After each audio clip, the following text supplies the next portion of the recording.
mad dogs and Englishmen go out in the midday sun? Well, only at Silverstone would those mad Englishmen go out in weather like this for a spot of lawnmower racing. It's all completely normal, apparently. Well, Jenson, this is just part of your build-up to Silverstone.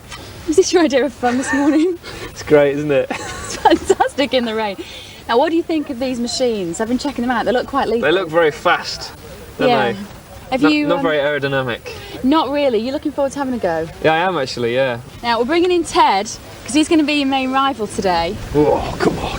You're in trouble, Button. Any tips for him? Watch the throttle. I've heard they're a bit potent. Where's the throttle? That's the forward reverse. That's the throttle square.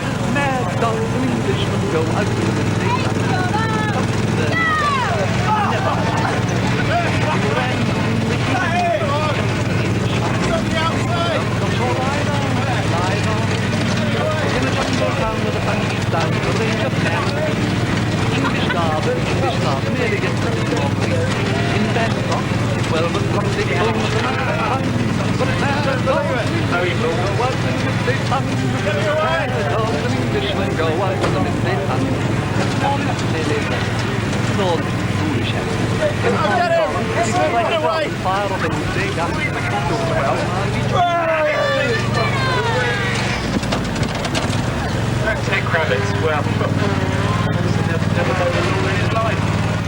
Jenson, congratulations. You took it quite convincingly there. I think you. it was our first corner. It was the first corner. He was on the inside. It's quicker that way. You killed the gnomes, Ted. You killed the gnomes. You've destroyed the track. They've got to rebuild it now. Well, I had to try something. I mean, not only has he got the weight advantage, which I know if you're calling me a fat bloke, but well, there I go. I had to try something, and it didn't work at the end. But now I know how you feel. Shake on it, guys.